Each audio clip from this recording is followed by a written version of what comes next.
It looks pretty good. They had me. They had a picture of me coming out the woods. Yeah. You finished hunting and.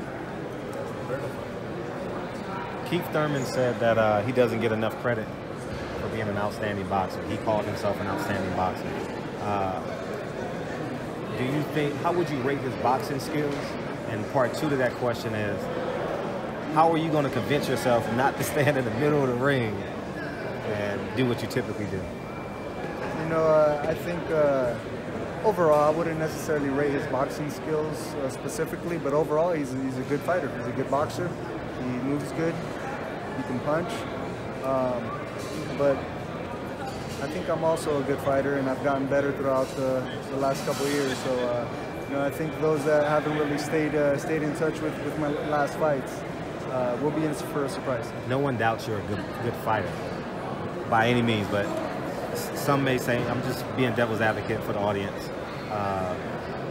Sometimes we feel you should box more, as opposed to being a Marcos Maidana type, you understand, standing square foot in the ring, using your double jab, because you're a great athlete, you understand. Why not more of that?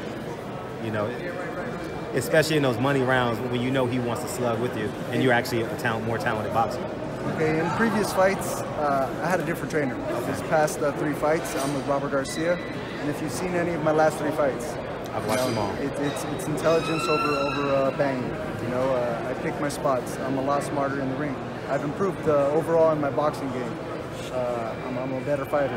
So I'm a natural banger. I love to get into banging situations, but I'm also a lot smarter. So you'll see me pick and choose my spots. You said Robert Garcia and not Big G, though.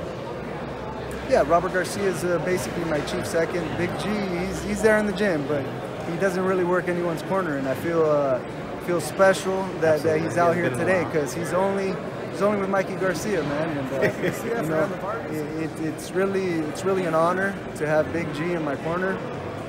Extra motivation, and like I said before, he's a boxing guru, man. And when he speaks, you soak in everything you can, and it gives you that extra push, that extra fuel that you need. My last question: when you go to bed on Friday night, how do you dream about this fight, the outcome? You know, I do go over scenarios of the fight. You know, it won't be easy for me, but it won't be easy for Keith Thurman. I'm going to win on Saturday. Respect. There you go, Zito. I think you got a couple more thousand people to watch this fight. Are there any flaws that you see in Keith Thurman's fight style that you're planning to use to your advantage? There's some flaws. I'm not going to go over all of them. You know, some people like to bang, hit hard. You know, when you throw wild hooks, you can hit hard. You know, but you also leave yourself open for some punches. So, you know, I got to capitalize on the small mistakes that he does make, because you know, every fighter makes small mistakes at least. And even though he's an undefeated champion, you know, we've done our homework, we've done our work, we've done the physical work, mental work. Everything's there for Saturday. Did you use? I'm sorry. I haven't spoken to you in a long time. Did you use, or Team Garcia and Josesito Lopez, did y'all use Abner Mares versus Cuellar?